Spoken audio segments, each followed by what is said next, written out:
KP Malik sir, आपको क्या लगता है कि क्या सेंगोल का इतना महिमा मंडन साउथ में माइलेज लेने के लिए किया जा रहा है? ये क्या है, नई परंपरा क्यों शुरू कर दी गई है?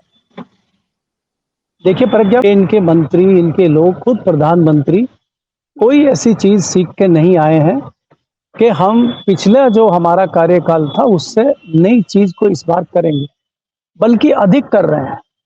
अभी जब आपने प्रोग्राम शुरू किया तो मेरे दो मित्र मेरे सामने इधर खड़े थे, वो सामने आने को भी राजी नहीं। मैंने कहा आओ मैं आपका थोड़ा परिचय भी करवाता हूँ, बताता भी हूँ। बड़े आहत हैं। इनमें से एक फोटोग्राफर बहुत पुराने हैं, जब इंदिरा गांधी सबसे पहली बार प्रधानमंत्री बनी थी तो उसकी तस्वीरें इन्होंने विभिन्न खींची थी, और इनका सबसे बड़ा जो फोटो का जखीरा है वो इनके पास है। और ये इस बात को लेकर व्यथित हैं कि ऐसा जहां आज राष्ट्रपति का संबोधन था, मुझे फोटो खींचने थे, मुझे अपनी लाइब्रेरी में चीजें बढ़ानी थी, आज वो मौका इनसे छीन लिया गया। आज आप सोचिए कि पार्लियामेंट में सिर्फ एजेंसी को अलाउ किया गया था, यूएनआई और पीटीआई और दूरदर्शन।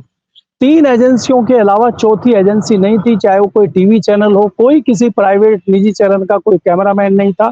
कुछ चुनिंदा पत्रकार थे जिनको गोदी मीडिया के पत्रकार माना जाता है। ये तो हकीकत है, सच्चाई है। दूसरी बात, अगर आप चाहे संगोल की करें, चाहे आप किसी भी चीज की बात करें, सरकार की कार्य प्रणाली में कोई भी बदलाव दिखाई नहीं दे रहा है। सरकार जो अपना एग्रेसिवपन दिखाना चाहती है, वो उसमें पीछे नहीं हटना चाहती है। वो चाहती है कि जितने हम एग्रेसिव होंगे, जितना हम बढ़ चढ़ के चीजों को दिखाएंगे। आपने कल ही देखा होगा कि स्पीकर का व्यवहार किस प्रकार से बदल गया था, और किस प्रकार से उन्होंने एक दो सांसदों को डांट के कहा था कि जब अध्यक्ष खड़े हो जाया करे तो आपको तुरंत बैठ जाना चाहिए, और आने वाले 5 साल में मैं बार बार नहीं आपको समझाऊंगा। यानी कि वो मान चले हैं कि अब वो 5 साल के लिए स्पीकर हैं। तो ये जो इनके अंदर कहीं ना कहीं चीज बैठ गई है कि अब हम आ गए हैं और अगले 5 साल रहेंगे। तो ये इमरजेंसी की बात तो कर रहे हैं इंदिरा गांधी की, लेकिन वो घोषित इमरजेंसी थी, और उस इमरजेंसी के परिणाम बहुत सारे रहे कि कांग्रेस को तुरंत सजा मिल गई, कांग्रेस फिर जीत के आ गई। कई बार कांग्रेस ने अंदर बाहर, सदन के अंदर बाहर माफी मांग ली, सब खत्म हो गया। वो 50 साल की चीज को याद कर रहे हैं, लेकिन अपनी जो है घोषित इमरजेंसी चल रही, उस पर ना कोई बात करने को तैयार है, ना उसमें कोई बदलाव लाने को तैयार है। अभी मैं जहां खड़ा हूं, ये हमारा नेशनल मीडिया सेंटर है, एक हिसाब से इसको कहें कि यहाँ पे भारत सरकार का ये मंत्रालय है जहां से हमें खबरें दी जाती हैं। खबरें, यहाँ पानी नहीं मिल रहा, खबरें तो आप भूल जाइए। तो यहाँ पे स्थिति ये है कि कोई कुछ बोलना ही नहीं चाहता। वो दोनों पत्रकारों की मेरे साथ आने की हिम्मत नहीं पड़ी फ्रंट पे। हमने कहा आइए अपनी बात रख दीजिए यहाँ फ्रंट पे। अब मेरे पीछे जो आप एक पिंक वाला लड़का देख रहे हैं, ये जी न्यूज का कैमरामैन है। मैंने इसको पूछा, अभी आया ये, मैंने कहा क्या पार्लियामेंट गया था? बोला हमें तो घुसने नहीं दिया, सिर्फ हमारा रिपोर्टर गया था। तो हो क्या? और ये लड़का मेरे साथ था 13 दिसंबर 2001 को जब पार्लियामेंट में गोली चली थी।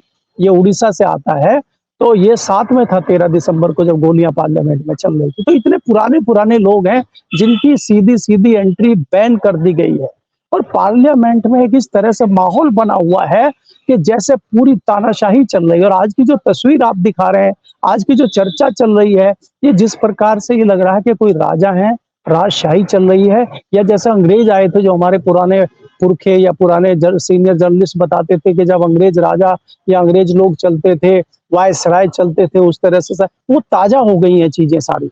तो मेरा कहने का मतलब है कि भारतीय जनता पार्टी के लोगों की कार्य प्रणाली में कोई बदलाव मुझे दिखाई नहीं दे रहा, बल्कि अग्रेसन ज्यादा दिखाई दे रहा है, उल्टा। और इसके बाद जो दूसरी बात मैं अगले चंक में बोलूंगा आपको, कि उसकी परिणति भी दिखाई दी है। आज आपने देखा होगा कि बिहार में इन्होंने कह दिया है कि हम बिहार में मुख्यमंत्री पद का अपना कैंडिडेट देंगे। मैंने उस पर ट्वीट भी किया है, तो वो अगली चर्चा करूंगा आपसे। जी, सरकार चिढ़ी तो हुई है, विपक्ष ने संविधान को इतना ज्यादा आगे कर दिया है कि अब लग रहा है कि सब कुछ चिढ़न सी होने लगी है सत्ता पक्ष को। शशि थरूर जिस वक्त पर शपथ ले रहे थे, बाद में उन्होंने संविधान की जय कहा, तो स्पीकर साहब ओम बिरला जी ने तो टोक ही दिया। उन्होंने कह दिया कि संविधान की तो आप शपथ ले रहे हैं, कसम खा रहे हैं, तो फिर अब जय कहने की क्या जरूरत है। उसी के बाद दीपेंद्र हुड्डा ने जब आपत्ति जताई तो फिर उनका अपमान किया गया। तो इतनी चिढ़ संविधान से। देखिए अगर आपने देखा होगा, जो पहले कुछ सदस्यों ने शपथ ली थी और बीच में कुछ टोका टोकी हुई थी, तो पप्पू यादव जैसे लोगों ने उसका जवाब भी दिया था। तो आज सांसद एग्रेसिव होकर जवाब दे रहे हैं, और इनको इन्हीं के रास्ते से आईना दिखा रहे हैं। कहना ये है कि सरकार या सत्ताधारी दल भाजपा के लोग दिखाना चाहते हैं कि हमारी वही दादागिरी, वही चीजें चल रही हैं, इसमें कमी नहीं आई है। क्योंकि अगर ये एक मैसेज जनता में चला गया कि भारतीय जनता पार्टी कमजोर हो गई है, एनडीए के लोगों में अगर ये मैसेज चला गया तो उनको टूटते देर नहीं लगेगी। भारतीय जनता पार्टी कहीं भी अपने जो उसका दबदबा है उसको कायम रखना चाहती है, और उसको भले ही दबदबा हो ना हो, जनता में बरकरार रहे, लोगों में बरकरार रहे, एनडीए के जो अलाइज हैं उनमें बरकरार रहे।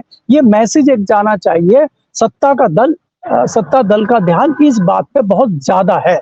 अगर आपको ये जान लेना चाहिए कि जैसे मैं बार बार जिक्र करता हूं कि प्लेटफार्म पे एक ट्रेन तैयार खड़ी हुई है और कह रहे हैं बस चल रहे हैं, और एसी चल रहा है और चलने के लिए तैयार है, लेकिन चल नहीं रही है।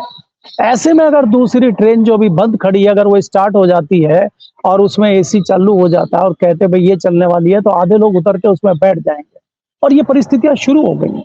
अगर आज की मैं बात करूं आपसे कि आज नीतीश कुमार ने इंडिकेशन दे दिया है, उनके लोगों ने इंडिकेशन दे दिया है, जिस प्रकार से भारतीय जनता पार्टी सब जगह दबदबा बना रही है, वो बिहार में भी दबदबा बनाना चाहती है और नीतीश कुमार के कंधे पे बैठ के सत्ता में आना चाहती है बिहार में। वो उन्होंने कहा कि भाई, आपने लिखा है कि कभी भी इंडिया अलायंस के साथ जुड़ सकते हैं नीतीश कुमार, ऐसा नहीं, क्यों कह नीतीश रहे हैं कुमार आप? का मैं इसलिए कह रहा हूं कि नीतीश कुमार को भारतीय जनता पार्टी ने कहा था कि भाई हम आपके साथ हैं। तो नीतीश कुमार अगर केंद्र की सत्ता में आपके साथ हैं तो बिहार में आपको नीतीश कुमार के साथ होना चाहिए। लेकिन आप केंद्र में भी नीतीश कुमार को साथ रखेंगे और बिहार में भी साथ रखेंगे उसको दूसरे नंबर पे, क्यों भाई? अब वो तो खुद सीएम है, सीएम के दावेदार वही होंगे, ये तो जाहिर सी बात है। लेकिन वहां भारतीय जनता पार्टी का ये कहना कि मुख्यमंत्री पद का उम्मीदवार भारतीय जनता पार्टी का आदमी होगा, तो इससे तो नीतीश कुमार को इंजेक्शन, इससे बड़ा इंजेक्शन और क्या लगेगा उनको भागने के लिए। तो ये इस तरह की चर्चाएं सुबह से यहाँ राजनीतिक गलियारों में चल रही हैं, और चर्चा ये है कि अगर ये मामला नहीं सुलझता और भाजपा ये कदम पीछे नहीं लेती है तो नीतीश कुमार चाचा जिस बात के लिए फेमस है पलटी मार के, तो एक बहुत बड़ी पलटी वो दोबारा मार सकते हैं। और आपको ये समझना होगा कि जैसे ही वो पलटी मारेंगे उनके पीछे पलटी मारों की चेन बड़ी लंबी हो जाएगी इस बार, क्योंकि एनडीए में उन लोगों की कमी नहीं है जो एक बड़े झटके का इंतजार कर रहे हैं, जिनका दम घुट रहा है। यहाँ आप देखेंगे कि इन्होंने पिछली बार की तरह एनडीए के जो एलाइज हैं छोटे बड़े, उनको कोई बहुत बड़ी चीज या बहुत बड़ी राहत उनको नहीं मिली है। उनकी कहीं ना कहीं नसें दबी हुई हैं, उनको ईडी सीबीआई से जो है कोई राहत नहीं मिल रही है, उनको कोई बहुत बड़ा पद सरकार में नहीं मिला है, खाली उनको झुंझुना पकड़ा रखा है। तो वो भी कहीं ना कहीं इससे आहत हैं और उनको पता है कि अगर इंडिया गठबंधन की सरकार बनती है तो उनके हिसाब से उनकी हिस्सेदारी बड़ी हो सकती है और यहाँ से मुक्ति मिल सकती है इस अधिनायकवाद से। तो इसलिए वो चाह रहे हैं कि अगर शुरुआत होती है और नीतीश की तरफ से अगर ये शुरुआत होती है, और आपको ये भी समझना होगा कि अगर यहाँ से शुरुआत होती है तो उसमें महाराष्ट्र भी पीछे नहीं रहेगा, अगला झटका महाराष्ट्र से आएगा। शिंदे भी वापस अपना समीकरणों को देखते हैं, क्योंकि वहां पे लगातार प्रयासरत हैं शरद पवार, तो वहां पे वो माहौल बना सकते हैं। इसके अलावा जो दूसरे लोग हैं अंदर बैठे हुए वो भी निर्णय ले सकते हैं। तो भारतीय जनता पार्टी के लिए ये बड़ा खतरा हो सकता है, जो उनका अहंकार अभी भी लगातार चालू है वो कहीं ना कहीं इनको लेकर डूब सकता है। मुझे ऐसी परिस्थितियां नजर आ रही। जी प्रज्ञा। अच्छा केपी मलिक सर, आखिरी सवाल आपसे ये, कितना कष्टकारी होगा? हम देख रहे हैं कि एक तरफ नेता प्रतिपक्ष राहुल गांधी हैं, जिनको नरेंद्र मोदी पहचानते नहीं थे, पूछते थे कौन राहुल। दूसरी तरफ अखिलेश यादव, जिन्होंने अभी राकेश पाठक सर ने कहा कि उत्तर प्रदेश में भयंकर धूल चटाई अखिलेश यादव ने, और अपने बगल में वो हमेशा अवधेश प्रसाद को रखते हैं जो अयोध्या से जीत करके आए हैं। तो ये सब सारी चीजें बड़ी कष्टकारी हैं। दूसरी तरफ आपने ट्वीट करके बता दिया कि लीजिए नीतीश कुमार भी बड़े नाराज हैं, वो भी किसी भी दिन गच्चा दे सकते हैं। तो इतने कष्टों का कैसे सहन कर पाएंगे मोदी जी? नहीं, अभी तो प्रज्ञा ये 3 जुलाई तक का सेशन है, बहुत छोटा सेशन है, लेकिन इसी में आपको कई सारी ऐसी चीजें दिख जाएंगी जिससे आप अंदाजा लगा सकते हैं कि आगे सरकार किस प्रकार से चलेगी।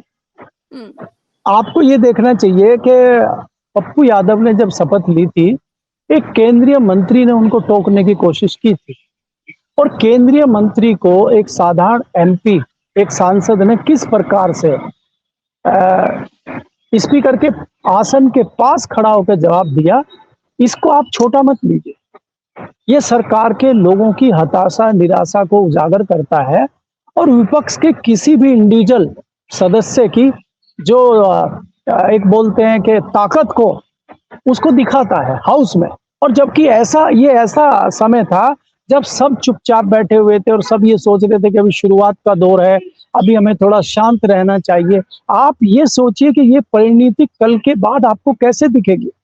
किसी भी बड़े मंत्री को, कि प्रधानमंत्री तक को, स्पीकर तक को, अगर इस तरह की चीजें एक आम सदस्य या विपक्ष का कोई नेता खड़ा होकर अगर पाठ पढ़ाता है या वहां उनकी इंसल्ट करता है या वहां उनकी झुंझलाहट को देखते हुए जवाब देता है, तो उसका कैसे उत्तर सरकार या उनके जो लोग हैं वो दे पाएंगे।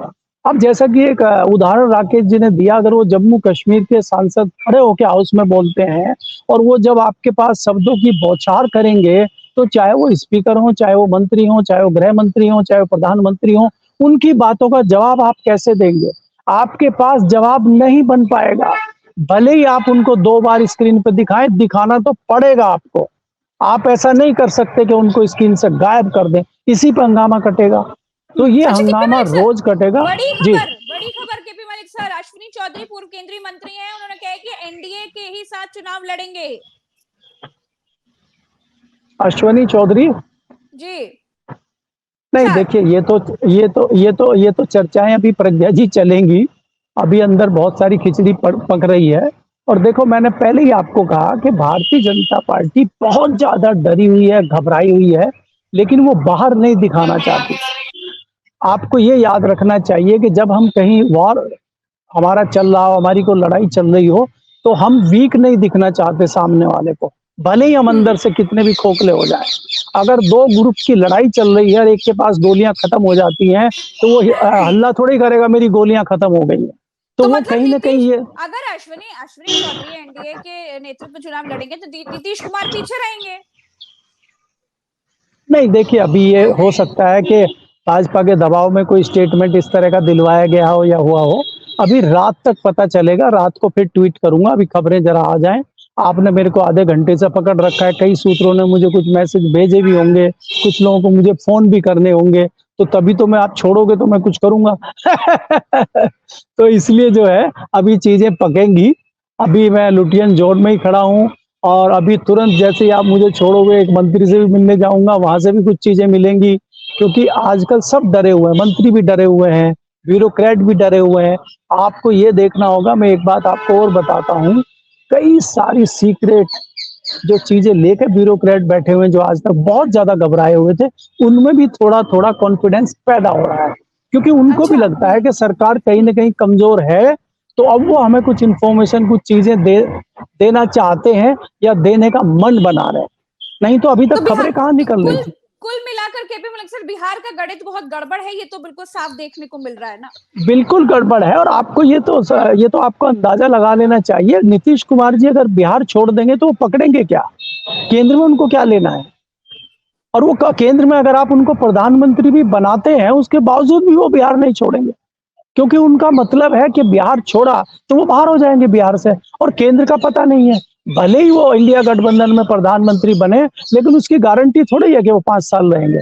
इंडिया गठबंधन भी टूट हो सकती है कल को।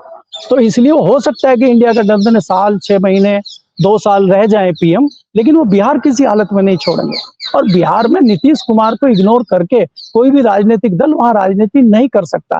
भारतीय जनता पार्टी ने तमाम शाम दाम दंड भेद सब उठक पुठक करके देख लिया। भारतीय जनता पार्टी कई जगह कामयाब हो गई, चाहे वो उड़ीसा हो, चाहे वो महाराष्ट्र में 3 बार कीचड़ फैलाने का उनका आपने सारा तमाशा देखा है, लेकिन वो बिहार में कुछ नहीं कर पाए बिना नीतीश कुमार के। तो नीतीश कुमार कभी नहीं छोड़ेंगे बिहार को। तो इतनी आसानी से भारतीय जनता पार्टी को बिहार नीतीश कुमार दे देंगे, नहीं, मुझे नहीं लगता। अभी आपको बहुत तमाशा बिहार में देखने को मिलेगा आने वाले समय में।